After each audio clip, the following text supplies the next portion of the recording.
JEE NEET coaching online versus offline coaching ఎక్కడ తీసుకోవచ్చు? JEE NEET coaching ఆన్లైన్లో ఈ మధ్య తక్కువ ఎక్స్పెన్సివ్ మనకు తక్కువ ఉంది కాబట్టి మేము అంత ఆఫ్లైన్లో ఎఫోర్డ్ చేయలేకపోతున్నాము, మేము ఆన్లైన్లో తీసుకుంటాము అనుకునే వాళ్ళు, and at the same time ఆఫ్లైన్లో తీసుకుంటే మాత్రమే సక్సెస్ అవుతాము అనుకునే వాళ్ళు, రెండింటి గురించి మనం ఇక్కడ JEE NEET coaching online versus offline గురించి మనం డీటెయిల్గా మాట్లాడుకుందాము. అండ్ ఇక్కడ మనకేంటి అంటే ఆన్లైన్ కోచింగ్ అడ్వాంటేజెస్ మనం తీసుకుంటే ఫస్ట్ ఇంపార్టెంట్ ఏంటంటే మనీ కన్స్ట్రెయిన్ ఉంటుంది. సో ఎందుకంటే ఆన్లైన్లో కొంచెం డబ్బులు తక్కువ ఉంటుంది, మనం ఎఫోర్డబుల్ అవ్వచ్చు, సో అదొకటి. అండ్ యాక్సెసిబుల్ కూడా ఈజీగా ఉంటుంది, అదొక పాయింట్ మనం కన్సిడర్ చేయొచ్చు ఆన్లైన్ విషయం చూసుకుంటే.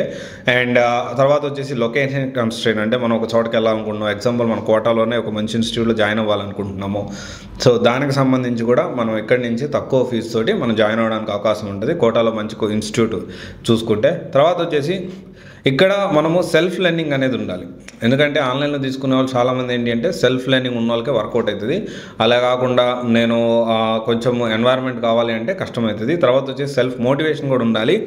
జనరల్గా ఏంటి అంటే మనం పాజిటివ్ ఆస్పెక్ట్ చూసుకుంటే మనీ కన్స్ట్రెయిన్, లొకేషన్ కన్స్ట్రెయిన్ మాత్రమే ఉన్నాయి, ఈ రెండు మాత్రమే మేజర్ అడ్వాంటేజెస్గా మనం మాట్లాడుకోవచ్చు. కానీ డిసడ్వాంటేజ్ విషయానికి వస్తే స్క్రీన్ టైం. రోజుకి ఆ ఫోన్లో కానీ ల్యాప్టాప్లో కానీ కూర్చుంటూ 7-8 గంటలు మనం ల్యాప్టాప్ ముందు ఒక ఇంటర్ చదివే పిల్లోళ్ళు కూర్చోవాలి అంటే రోజుకి అట్లీస్ట్ 3-4 అవర్స్ వేసుకున్నా కానీ చాలా కష్టమవుతుంది.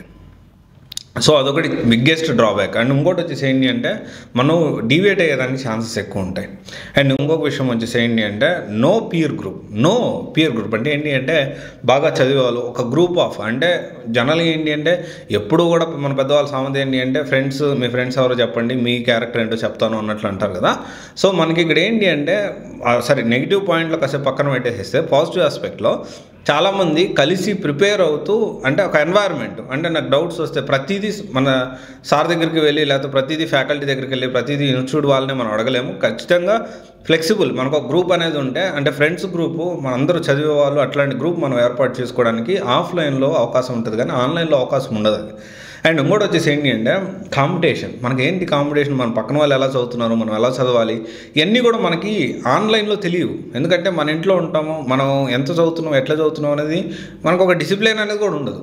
అంటే సెల్ఫ్ డిసిప్లిన్ ఉంటే ఓకే, ఒకవేళ లేకపోతే అలా కాకుండా ఒక గ్రూప్ ఆఫ్ ఆఫ్లైన్లో మనం కానీ జేఈ నీట్ కోచింగ్ జాయిన్ అయితే మనకు ఒక సెల్ఫ్ డిసిప్లిన్ అనేది ఉంటుంది. మార్నింగ్ స్టడీ అవర్స్ కూర్చోబెడతారు, మనం చదివినా చదవకపోయినా ఆ టైంలో మనం కూర్చున్నాం అంటే ఒకసారి కాకపోతే ఒకసారైనా మనకు ఇంట్రెస్ట్ వస్తుంది, పక్కన వాళ్ళు చదివేదాన్ని బట్టి మనకు హెల్దీ కాంపిటీషన్ అనేది మనకు అర్థమవుతుంది. తర్వాత వచ్చేసి టైం షెడ్యూల్, ఇది చాలా ఇంపార్టెంట్. చాలామంది ఆన్లైన్లో పర్టికులర్గా టైం అనేది ఉంటుంది, మనం ఎప్పుడు కావాలంటే అప్పుడు వినొచ్చు, ఎప్పుడు కావాలంటే అప్పుడు మనం ప్రాక్టీస్ చేసుకోవచ్చు. అలా కాకుండా ఆఫ్లైన్ అనుకోండి ప్రాపర్గా మార్నింగ్ 2 అవర్స్ స్టడీ అవర్స్, తర్వాత వచ్చేసి క్లాసులు జరుగుతాయి, ఇంటర్ క్లాసులు జరుగుతాయి, తర్వాత వచ్చేసి ఈ జేఈ అయితే జేఈ, నీట్ అయితే నీట్, ఈ క్లాసులు జరుగుతాయి. దానికి సంబంధించి మళ్ళీ ప్రాక్టీస్ సెషన్స్, దానికి సంబంధించి డిస్కషన్, దానికి సంబంధించి మళ్ళీ స్టడీ అవర్. సో ఒక ప్రాపర్ షెడ్యూల్ అనేది ఆఫ్లైన్ కోచింగ్లో ఉంటుంది. అండ్ తర్వాత వచ్చేసి ఏంటి అంటే ఇంకొక విషయం, చాలా ఇంపార్టెంట్ విషయం ఏంటంటే డౌట్స్ క్లియరెన్స్. అంటే మీరు ఆన్లైన్లో ఇప్పుడు ఫేమస్ ఏదైనా చూసుకోండి, ఫేమస్ ఇన్స్టిట్యూట్ ఆర్ ఫేమస్ తోప్ ఇన్స్టిట్యూట్, తక్కువ యాక్సెసిబుల్ ఉంది, అఫోర్డబుల్ ఉంది అని చెప్పి ప్రతి ఇన్స్టిట్యూట్ గురిలో మీరు డౌట్స్ క్లియరెన్స్ ఎలా ఉంటుందో మీరు కనుక్కోండి. 200% చాలా కష్టం అవుతుంది. వేరే ఆఫ్లైన్లో ఆ ప్రాబ్లం ఉండదు. అండ్ ఇంకోటి వచ్చేసి ఏంటంటే పర్సనల్ టచ్ అనేది ఉంటుంది. పర్సనల్ టచ్ అంటే ఏంటి అంటే మన ఫ్యాకల్టీకి లేకపోతే మన గైడ్ చేసే వాళ్ళకి మనకు దగ్గరగా, సార్ ఇది నాకు డౌట్ వచ్చింది, నా ఫ్రెండ్లీ ఎన్వైర్న్మెంట్ అట్మాస్ఫియర్ అనేది ఎవరిని అడుగుతాం ఆన్లైన్లో, అదే ఆఫ్లైన్లో అయితే అవకాశం ఉంటుంది. సో తర్వాత మోటివేషన్ అనేది కూడా చాలా బాగుంటుంది. అండ్ డిసడ్వాంటేజెస్ అయితే డీవియేషన్స్ ఎక్కువ ఉంటాయి ఆఫ్లైన్లో. సో ఎంత పాజిటివ్ ఆస్పెక్ట్ ఉందో ఆఫ్లైన్లో డిసడ్వాంటేజ్ ఏంటి అంటే ఈ డీవియేషన్స్ కానీ డిస్ట్రాక్షన్స్ కానీ ఎక్కువ ఉంటాయి. సో డెఫినెట్లీ ఒకవేళ మీరు జేఈ నీట్ కోచింగ్ ఎంతతో పాటు తీసుకోవాలి అనుకుంటే, సో ఆన్లైన్లో సెల్ఫ్ డిసిప్లిన్ ఉండి సెల్ఫ్ మోటివేషన్ ఉండి మీ డౌట్స్ వస్తే క్లియర్ చేసుకోవడానికి అవకాశం ఉండే ఇన్స్టిట్యూట్ని సెలెక్ట్ చేసుకోండి. వేరే ఆఫ్లైన్లో తీసుకోవాలనుకుంటే మీ డీవియేషన్స్ అవ్వకుండా ఇంటి దగ్గర నుంచి మళ్ళీ ఆఫ్లైన్ అట్లా ప్లాన్ చేసుకోవద్దు. కుదిరితే సాధ్యమైనంత వరకు హాస్టల్లోనే ఉండి అక్కడే చదువుకుంటూ ఉండండి, which is prime time for your లైఫ్లో. మీ జీవితంలో ఈ 2 సంవత్సరాలు మంచి కాలేజీలో సీట్ వస్తే అది చాలా ప్రైమ్ టైం. మీరు ఈ inter first year second year అనేది చాలా చాలా క్రూషియల్. దీన్ని ఏమాత్రం నెగ్లెక్ట్ చేయొద్దు, ఏమాత్రం డివియేట్ అవ్వద్దు. లవ్ అని, గర్ల్ ఫ్రెండ్ అని, లేకపోతే ఇంకోటి అని డివియేషన్స్ అవుతూ సిగరెట్ అని. కొంతమంది అంటే ఇప్పుడు ఉన్న సిచ్యువేషన్లో 7th క్లాస్ 8th క్లాస్ నుంచే వాళ్ళు స్మోక్ చేస్తూ ఉన్నారు. అండ్ అంటే కొంతమంది 6th క్లాస్ 7th క్లాస్ నుంచే ఒక స్టేటస్గా భావిస్తున్నారు గర్ల్ ఫ్రెండ్ మెయింటైన్ చేయడం, బాయ్ ఫ్రెండ్ మెయింటైన్ చేయడం, ఏది తల్లిదండ్రులు ఇచ్చిన డబ్బులతో. సో ఇక్కడ నేను ఏమంటున్నానంటే, ఇది inter first year second year అనేది చాలా ప్రైమ్ టైం. మన కెరియర్లో చాలా సీరియస్గా తీసుకోవాల్సిన 2 సంవత్సరాలు.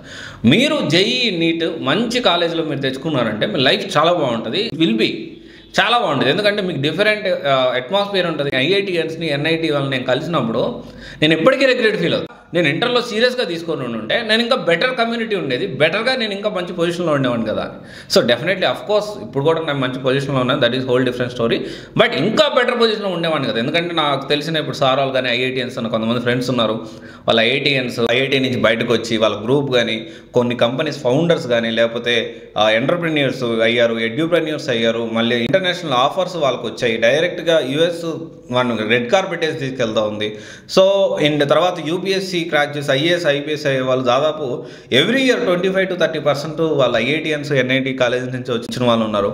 సో డెఫినెట్లీ ఏంటి అంటే ఇది ప్రైమ్ టైము, ప్రాపర్గా ప్లాన్ చేసుకోండి, కాంప్రమైజ్ అవ్వద్దు. అండ్ డెఫినెట్లీ మీరు అన్నట్టు ఆఫ్లైన్లో చాలా కోచింగ్ కాస్ట్ ఎక్కువ ఉంటుంది సార్. అంటే ఆఫ్లైన్లో కోచింగ్ ఎక్కువ ఉన్నప్పటికీ తక్కువ ఉండేది, మంచి తక్కువ అండ్ అఫోర్డబుల్ ఉండేది మంచి కోచింగ్ సెంటర్ ఖచ్చితంగా ఉంటాయి, మీరు సెలెక్ట్ చేసుకోండి. దీని విషయంలో మీకు ఏమైనా హెల్ప్ కావాలంటే డెఫినెట్లీ ఐ డూ ఇట్. దీనికి మనం మళ్ళీ ఛార్జ్ చేయము. సో వేరే వాళ్ళలాగా నీకు సీట్లో అది ఇప్పిస్తా అని ఫ్రీ కెరియర్ కౌన్సిలింగ్ అయితే మనం ప్రొవైడ్ చేస్తాము. Okay, thank you.